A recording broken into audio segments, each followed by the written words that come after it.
Hello, everyone, and welcome to Listening to America. I'm Clay Jenkinson. I'm talking today with Cassandra Newby-Alexander of Norfolk State University in Virginia. It's been a few years, but I spoke a long time ago at Norfolk State University as Thomas Jefferson. It was very memorable. Were you there at that thing? That's long ago now. Yeah, I know. I'm old. No, I'm old, but do you remember? I was droning on as Jefferson, and then a young African-American woman, I had said per slavery, my slaves, they were dependent on me. And she said, who was dependent on whom? And it brought down the house. You remember that? It was one of the greatest moments of my life because what better way to puncture that argument that people like Jefferson made? And I invited her up on stage. It was one of the great moments. If you ever come across her, please tell her she made my day, my week, my year. I will.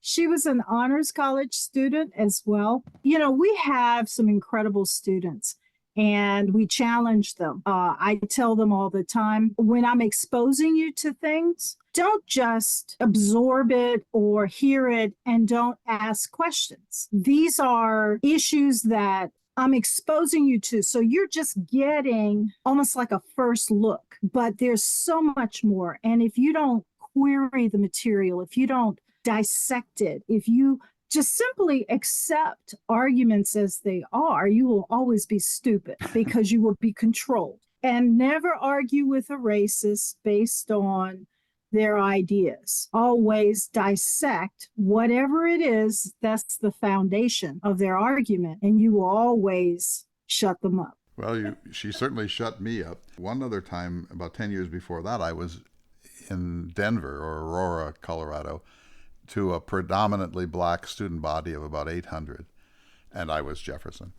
And this young man stood up in the second or front row, and I said, please. And he said, do you think I'm inferior? It broke my heart because the answer is yes for Jefferson, right? It's a qualified yes, but it's yes.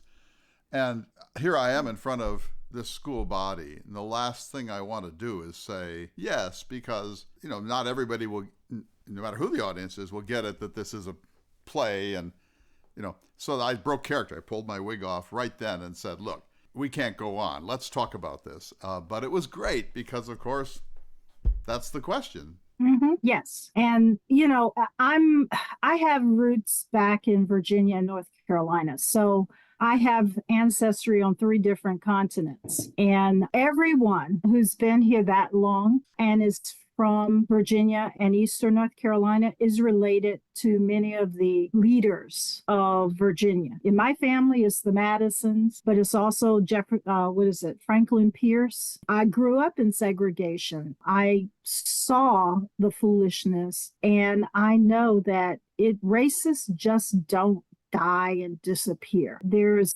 embedded into our society the template of the 20th century that institutionalized discrimination in the same way that slavery was institutionalized. And we have not destroyed that template. No, I could not agree with you more. Your analysis of sort of the white, I won't say elite, but the white patriarchal norm that existed for so long was not going to go down quietly. It's going to go down swinging. Yeah. And I do think this is the last gasp. When Obama was elected, I don't know how you felt. I'd like to hear that. But I thought, oh, we're entering a post-racial period. And, look at us, I think a lot of people were taken in by that. And then, oh, my goodness, the reaction, the backlash, the hunkering down, it was one of the ugliest things of my lifetime. And, of course, that thing is not over yet, that reaction. Oh, no. Think about it now. When the thing that broke apart the women's movement was when Black men got the right to vote. And Black women were not having it. They were not having white women telling them that as they're advocating for the right to vote, that Black women should not have that right. So from that point moving forward, we've had difficulties. And I don't take my fist and beat people over the head, but I simply say, this is what happened. This is the reality of how people thought. And it takes at least half of that time to create a thing, to dismantle that thing. you're talking about essentially the 1970s as the time frame that we began at least not adding to this issue, but we have only begun to recognize that we have to begin dismantling it. That is not saying we have done anything to really dismantle. And having a handful of Black people in an organization filled with white people is not change, it's tokenism. People think tokenism is the same thing as integration, and it's not. I, as an individual, cannot integrate anything. Integration happens when there is representation that is equal, and this is not equal. And on that particular board, the next time they had groups of people coming in, it was representative. I think they got that message. And I was glad because it's a group of lawyers. So I think they got that message that they really needed to start changing the way that they did it.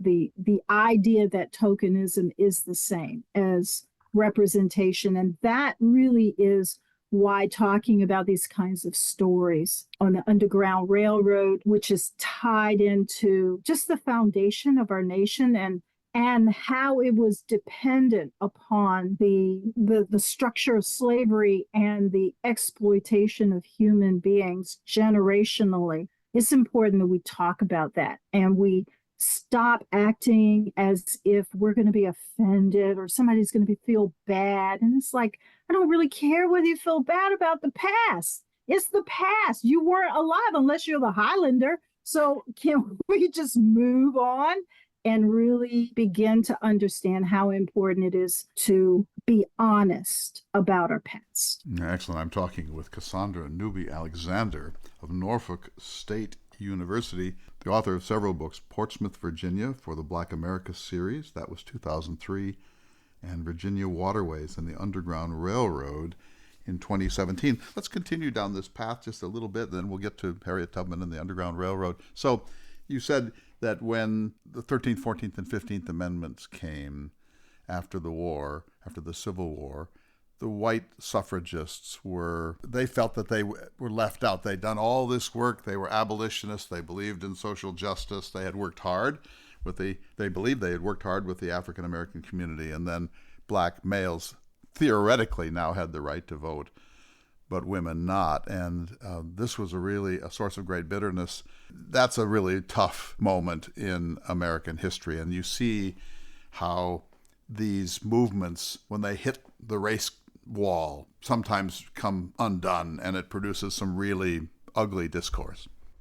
That is very true when you consider that our nation created the notion of whiteness and white privilege. And if you are brought up in this country, educated, raised by people who are also brought up in this country, those ideas are part of how you view yourself and how you view your world. And so many white abolitionists were not necessarily supportive of Black equality. Many of them were not. They were against slavery because they believed that slavery was morally wrong. But the dilemma that many had is they did not want society to be a heterogeneous society. They wanted it to be a homogeneous society, and they accepted this notion that God had destined white people to come onto the North American continent and to control it as if they were the Jews coming out of Egypt and going into the land of Canaan.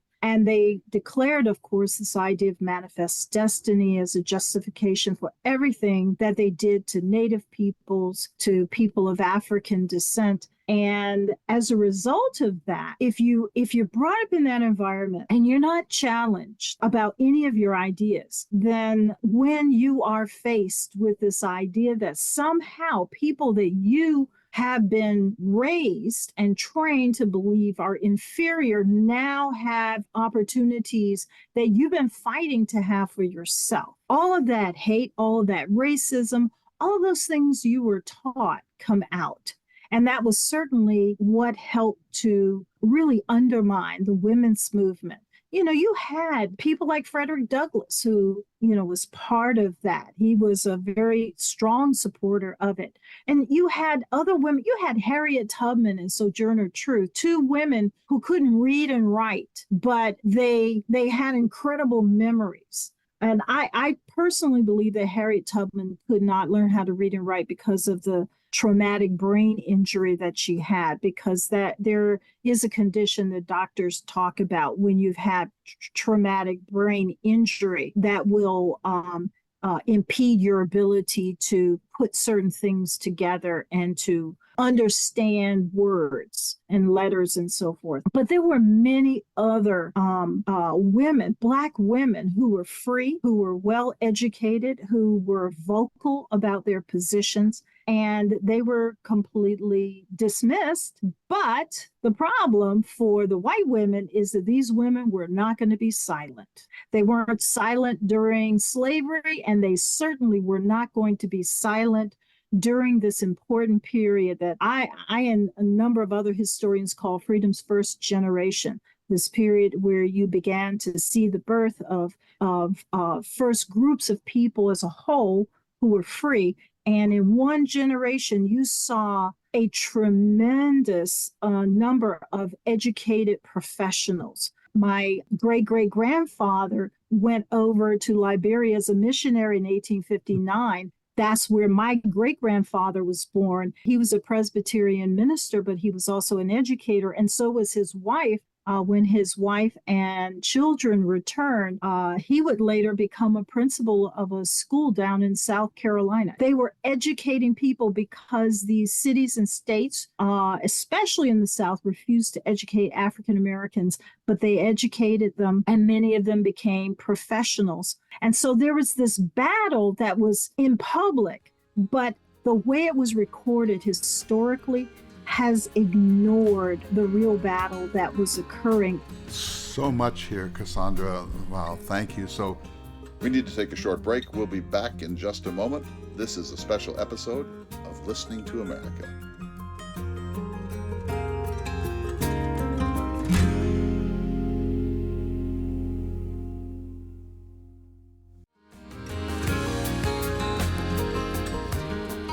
Welcome back to Listening to America. Cassandra Newby-Alexander, I'm so glad we're having this conversation. Thank you for being here.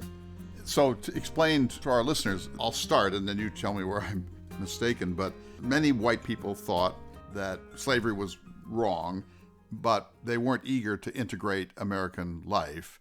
So there were repatriation ideas about sending freed enslaved peoples over to a colony, a new, I suppose, Black utopia in Africa, and they created Liberia, a place of freedom, and the capital Monrovia after James Monroe. Your great-great-grandfather decided to do that.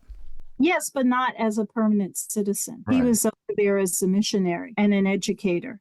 But, whites wanted, and, the American Colonization Society, their whole idea was you go over there and you stay over there. You do not come back. We want you to leave the country. The problem is, even at that time, African Americans were not a single ethnicity. Exactly where would they go back to? And many of these people had just as much white ancestry as they had African ancestry.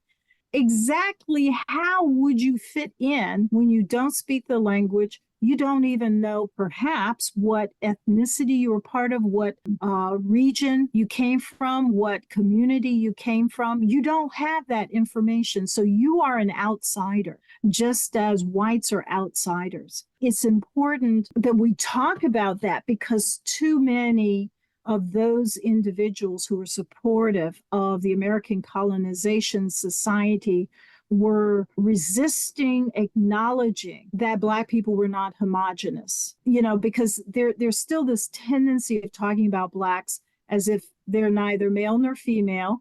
They have basically one ethnicity, and that's African, which is not an ethnicity. And that if they go back to Africa somehow, then that will settle all the problems. In fact, I think Europe is grappling with that right now.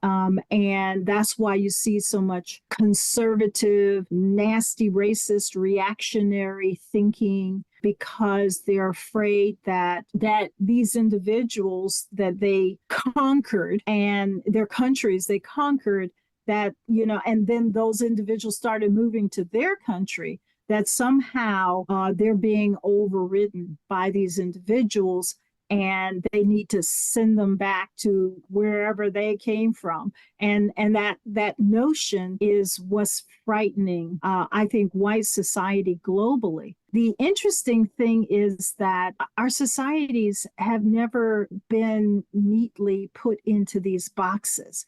You think of Portugal, for example, and Spain in the 15th century. People who visited Lisbon would make comments like, I don't know if I'm in Africa or Europe, because there were so many West Central Africans who were in Portugal because of the trade that was going on between those regions. And so our perceptions today have been blinded by our lack of knowledge of the past. No, absolutely. And more recently, because of the situation in Ukraine, the United States has welcomed tens of thousands of Ukrainian refugees with hardly a murmur. But of course, how many Americans feel about the border and the browning of America and so on. So this continues, all of this continues in some quarters, in many quarters to this day. So I want to come back to the idea of white ignorance. Well, they're not the only ones who have that particular challenge. We have no monopoly on ignorance, although we're good at it. So, many Americans that I know who are white will say this. You've heard this 1 zillion times. That was then and this is now. I don't have a racist bone in my body. And when they say racist bone in my body, they mean I'm not like a slathering Pitchfork Ben Tillman, George Wallace kind of person who is openly, maliciously racist. And most of them are not that. But what they can't, the hump they can't get over is you can still be a racist if you think you're a good person, and if you don't have a visceral hatred of African Americans. It's structural. It's the way it's how you were cultured. It's your assumptions. It's what the kind of talk in your family, the kind of talk in your church, the kind of talk in your schools. It's the way our police systems are patterned and our judicial system and our ideas about prisons and so on. So that they say, how dare you call me a racist, because they think that means that they've got a whip in their hands or that they're sneering. And why do they have such a hard time understanding that it's way more complex and deeper than that? I think it requires people to be introspective, and the overwhelming majority of people are not. Television today, movies, provide you with an idea that there's a lot more interaction among especially Blacks and whites than exists in a lot of different places. In urban areas, especially along the Eastern Seaboard, you see a lot of that. You see the world is very diverse in urban areas, and there's a lot of interaction, but you still have these very, very strong pockets where parents are teaching their children who have friends of different races and ethnicities that somehow that's unacceptable, especially once they reach dating age. That seems to be that age where there needs to be that line drawn, because we can't have any race mixing going on in our society. And I remind people that ship sailed so many centuries ago. You need to get over that. Because you really don't know who's who in our society, because that has been a thing for a very long period of time.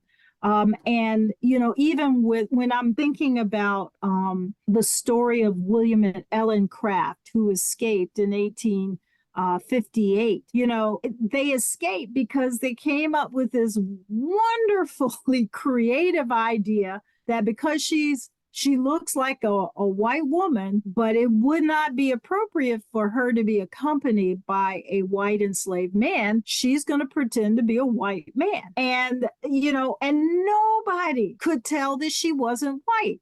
And in fact, after they moved, because they were part of the abolitionist movement, they moved to London. They lived there for about 20 years. Her husband went to the kingdom of Dahomey in what's today Benin, and talked with the king and really tried to convince him to stop engaging in the slave trade, because Dahomey was, where they had the women warriors, and when they went in, they didn't, they would take prisoners.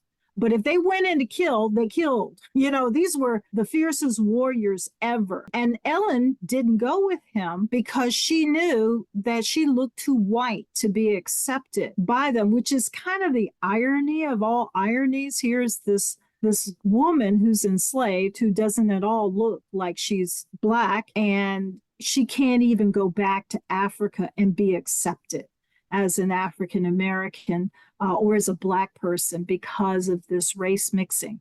And so I think that our society, first of all, has to begin to have those conversations about race. I'm having a really extraordinary conversation with Cassandra Newby-Alexander, professor at Norfolk State, the author of several books, including one on Virginia and the Underground Railroad.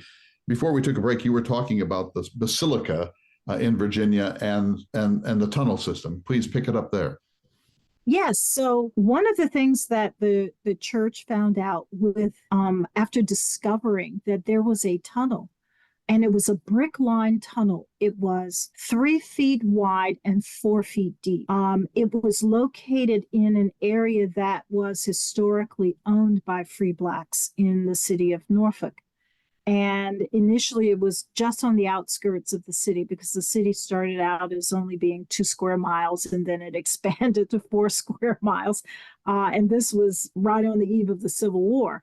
And so within this church that was rebuilt, they built the church over this tunnel. And they found that out as they were doing this archaeological work, because when they discovered this tunnel, they stopped everything, because in Norfolk is at and below sea level. And so they stopped building basements in the late 1960s or around the 60s because of the water table.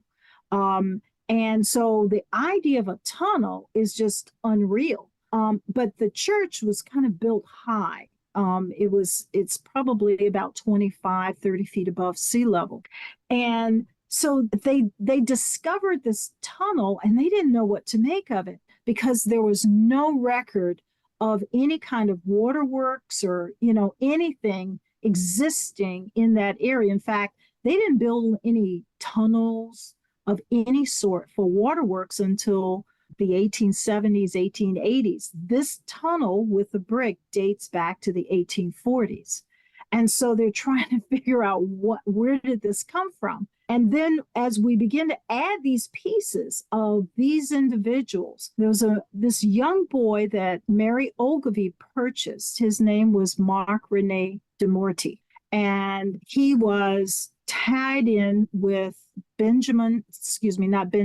Dr. Lundy to help people escape. And so we have some of the names of the people who escaped, because William Still started recording some of them in his narrative in the 1850s. Well, when Mark Rene de Morty was working with Lundy, this was in the early 1840s, and it went on through to 1847.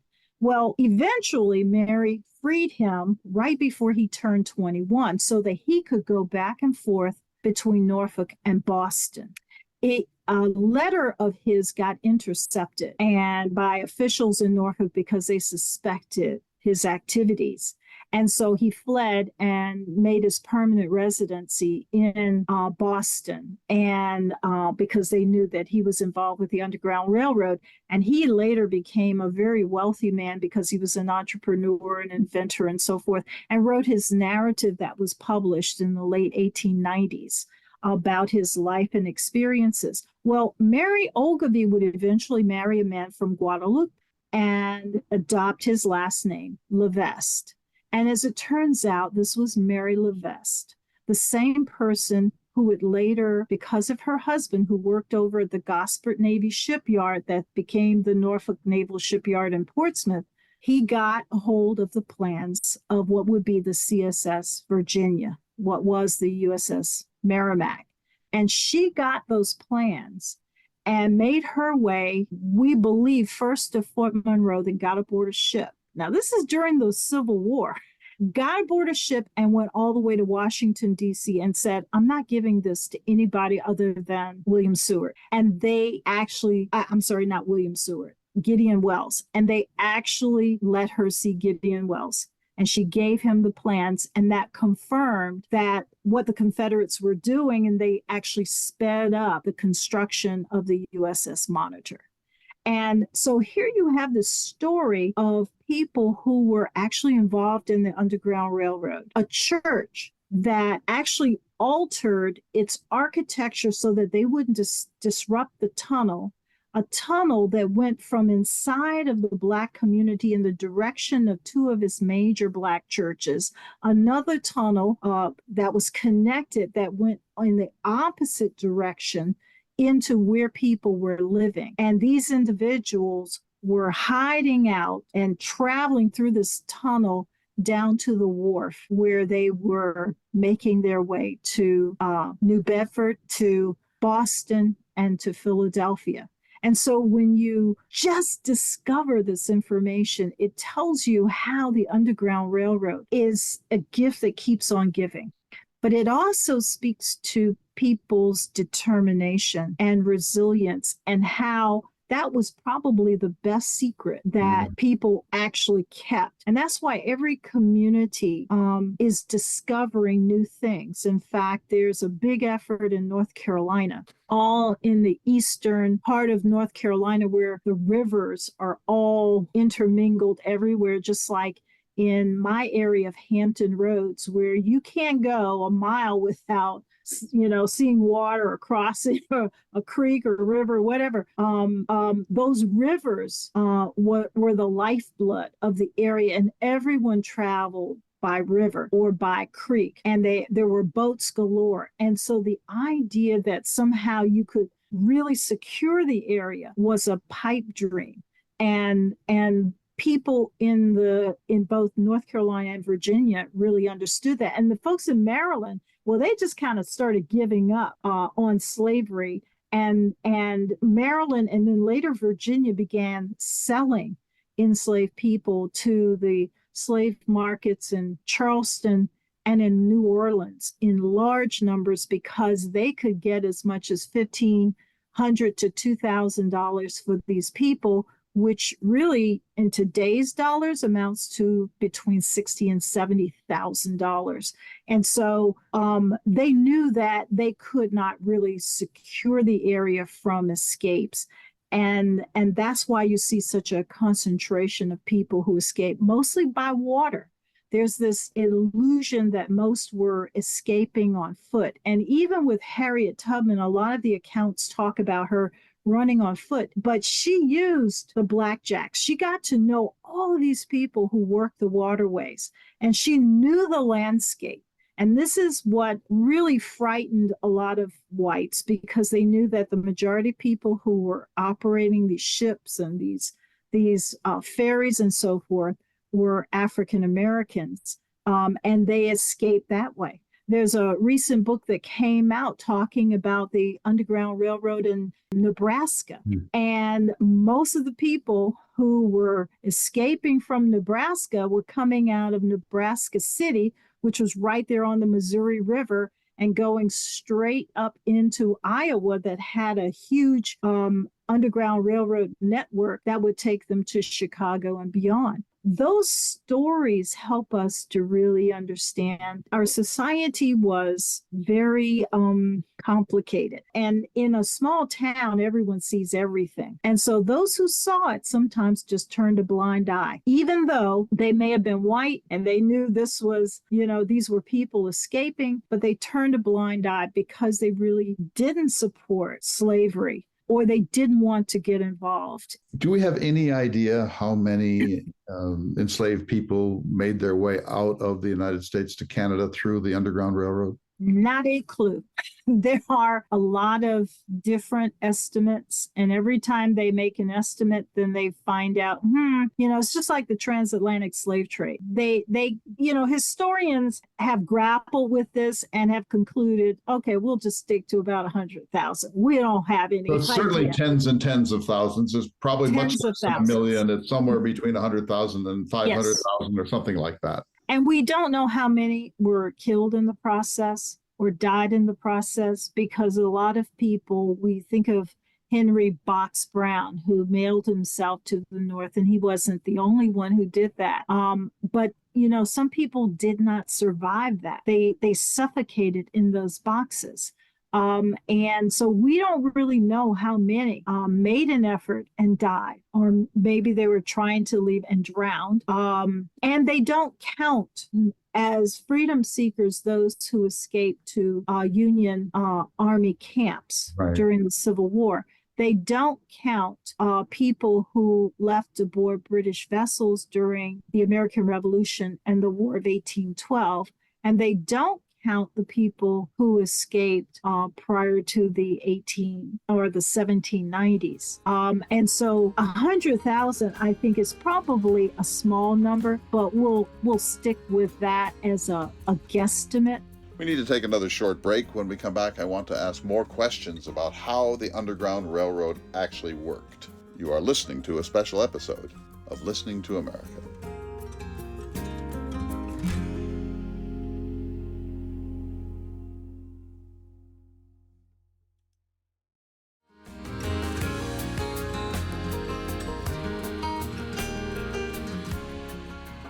Welcome back to Listening to America. Cassandra Newby-Alexander. So, Cassandra, if I walked down the streets of Chicago or Denver and asked everyone I met, what's the Underground Railroad?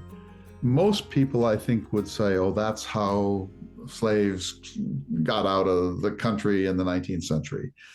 And if they had any name to associate it with, they would say Harriet Tubman. Is that right? Is that fair? Give us a little sketch Harriet of her. Tubman and Frederick Douglass. Those would be the two names. So give us a little sketch of the life of Harriet Tubman. Harriet Tubman was an enslaved woman whose parents were owned by different people, but because of marriage, they ended up on the same plantation for a while. And they had, I believe, 9 children, and Harriet Tubman was one of them. Maryland was an interesting place. It was filled with a lot of dynamics because topographically it was part of the South, but because it was also on the Eastern Seaboard, there were a lot of the shipping industry was big in Maryland. You had big cities like Baltimore that were major port areas in the South. And she didn't live in the big city. She lived just like Frederick Douglass only lived for a short period of time in Baltimore. They lived in the rural area. Mm-hmm. And by the time she was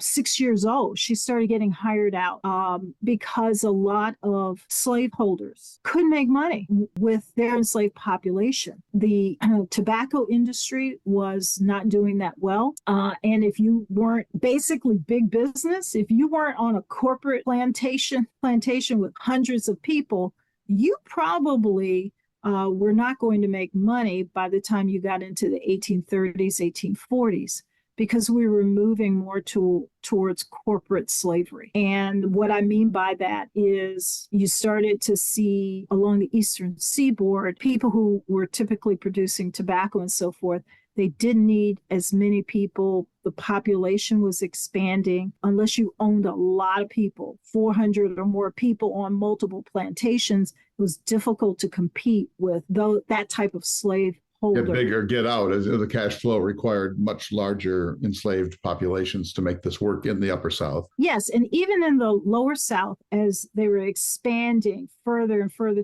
towards the Mississippi River and then beyond into East Texas, you saw fewer and fewer small plantations. People just couldn't make it. And so the majority of poorer whites worked on plantations, but they didn't own plantations. There's this myth really about all this opportunity. Many of the people who moved into Kansas and Nebraska and became part of the leadership were coming out of Virginia, and they were coming from privileged families coming out of Virginia and going there. There's a lot of mythology about this rags to riches concept that we still kind of perpetuate. And so Harriet Tubman was brought up in this environment, and she, as a child, she is taking care of a child who's older than she is.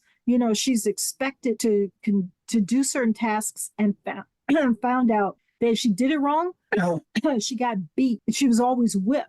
As a child, as a 6-year-old child. And eventually, she wasn't good laboring in the fields. And she was very uncooperative working with children or in the domestic world. So they kept trying to find a place for her to do things. And that experience, she was working on the waterways at one point.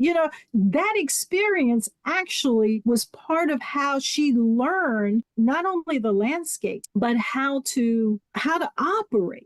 So all of that came into play for her as an important conductor on the Underground Railroad. When she was a teenager, she got caught in the middle of an altercation. There was a man who was running away, and the foreman threw this weight at him and hit her in the head. And even her owner tried to sell her away because he figured she was going to die. So it took a very long time for her to recover from that traumatic brain injury.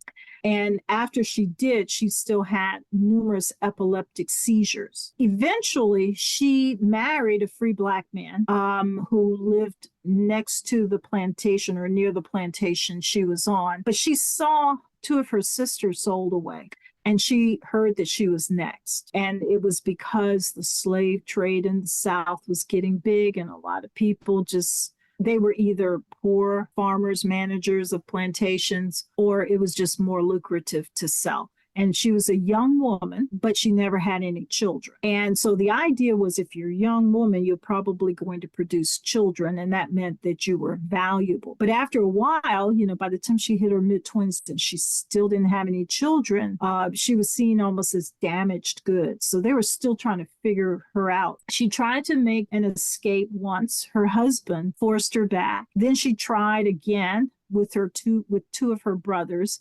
They got scared and made her return. And finally, she set out on her own. She was told, to keep the river on her left side, that was helping her to go north. She was also very deeply religious. She talks about how when her owner died, and he was a man who was brutal, who had promised he wouldn't sell them, but then was making plans to sell them. So after she found that out, she was praying for God to give him a healing power over him. After she found that out, she said, Lord, if he won't change his mind, just kill him. And after she started praying, that the man died. So she was Power of prayer. She's a little taken back by that one, but it emboldened her, and she was very deeply spiritual and followed her instincts, and those instincts got her to freedom with the assistance of this Quaker woman who told her who to contact once she got to this point. See this person, see that person. So the Quaker woman is a white woman who's befriended her and is helping to make arrangements for the path and other people that might be willing to help.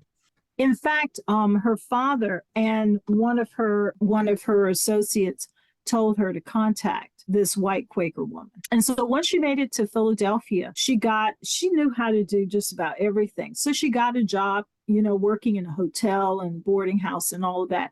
And she kept money. She raised this money in preparation to go back to the South to retrieve her parents. Her mother was still in bondage. She wanted to get every one of her relatives out, and she managed to do just that, going back, I believe, up to 19 times. And every time she went back, she assumed a different disguise and had a different path. She never went the same place twice. She always carried a gun, and the gun was for protection and to keep people from turning around, because her position was that if you turn back, you would tell everything and you would put the lives of so many people at risk. And so she said, dead men tell no tales.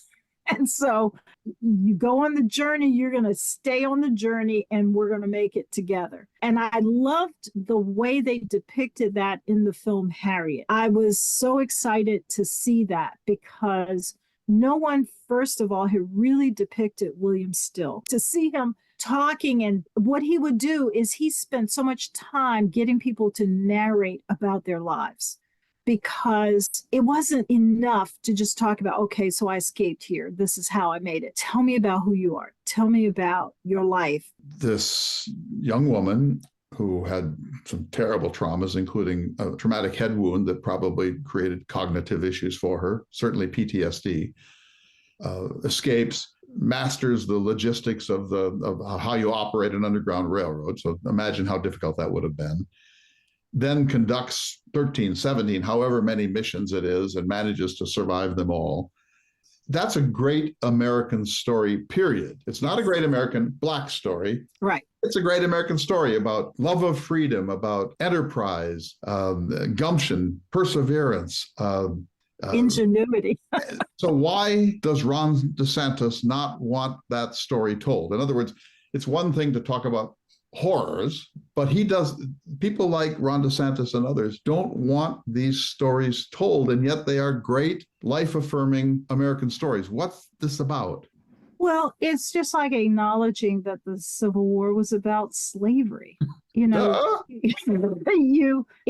you open up that can of worms, you've got to go all in. And, when you're talking about a person like Harriet Tubman, or you're talking about a person like Frederick Douglass, who had to write an autobiography, just to prove to some people that he actually had been enslaved. And they still didn't believe it, because they were going along these tropes. These tropes said, if you escape, it must have been because some evil white people convinced you to do this, that you don't have enough inside of you to want to do this. It all goes back to this me thing. I am going to have to acknowledge or face certain things, and I don't want to face those things. I don't want to acknowledge those things. So when it comes to people like Ron DeSantis, those stories of real sacrifices, of real tragedy in so many ways, this ingenuity to talk about achieving freedom. Well, it counters then the narrative that says in 1776 we've all been free. So we prefer not to complicate this very first grade way of thinking about our past. We would prefer to see it in a way that's filled with all kinds of stereotypes and illogical ways of thinking, and just overly simplify it so that we don't have to deal with what's really going on right now. And what's really going on right now is we're at a crossroads. Our nation is shifting dramatic and at its very core. And people are frightened of change, and even more frightened of cataclysmic change, and will do anything and everything to try to stop that. It's like people, once you get a certain age, everything in your past was wonderful and glorious. And that, I remind people, please stop talking about the past as if it was just the most wonderful thing in the world. It wasn't that wonderful. And when you were a child, you hated being a child because somebody told you when you had to go to bed and where you had to eat and, what you had to do. You're only thinking about that because you've gotten older and you've got all these aches and pains and you've got more years behind you than ahead of you. So stop with all the melancholy and let's just kind of get a grip on what really is that way. And so he represents those individuals. DeSantis, you mean? DeSantis, who's really afraid of where we're headed as a nation, and doesn't want to acknowledge these very real, very important American stories that really were earth-shattering stories for the nation. When Harriet Tubman was Moses, people who owned people were terrified because they, it's just like Nat Turner. He was everywhere. She was everywhere. And so that was very real at that time. But people want to conveniently forget that. And they want to conveniently forget that America's wealth and America's power was on the neck, the back, the head of slavery. And without that, we would have been a very different country. And we're still in the process of recovering from that. We're like recovering alcoholics. You never quite get over it, and you can always fall off the wagon. And I think we keep falling off that wagon because we're still recovering alcoholics. And we still think that drinking is we can control it. We can somehow sneak back into it. When in reality, you have to look at the path moving forward as being very different than the way it was. Last question for today. One of the most often repeated statements these days is the arc of history is moving towards justice. You know it.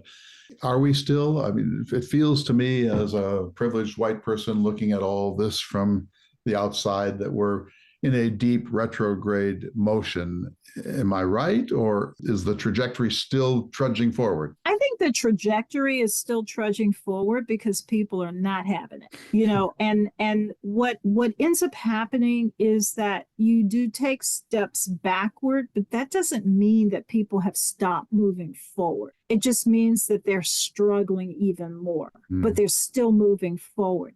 Imagine what America could have been if it did not have slavery, if it didn't have discrimination. How many people have we killed who may have had the cure for cancer because we hated them because of their race? We didn't educate them, even though they showed incredible talent and ability to invent and to create.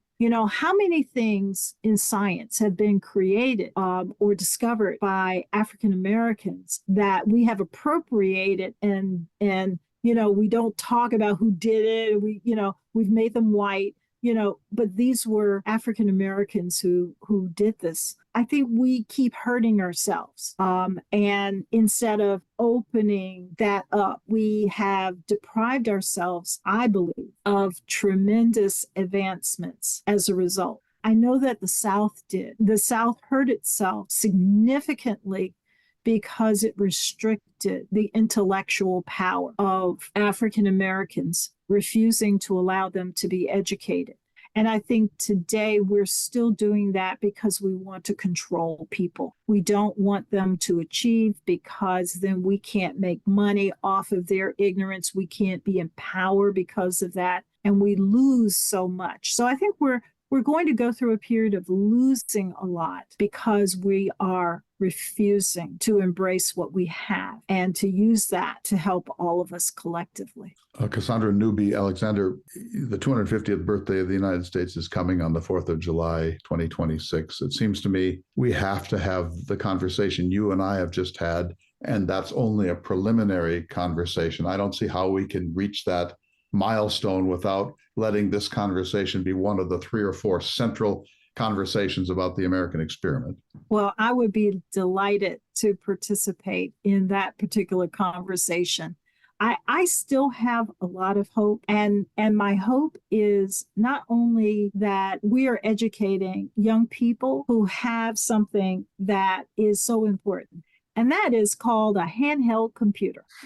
And I tell all of my students that computer that opens you up to the world shouldn't just be for gaming or social media. It should be a device that you use to learn and to educate yourself. You have at your fingertips access to libraries of the world. And a lot of young people are interested because it's their future. My generation is basically dying out. I'm part of the baby boomer generation. So we're reaching that age where there are a lot of people who are leaving this earth. Those Gen Zs, they're seeing their future and they don't want my generation to stop their future.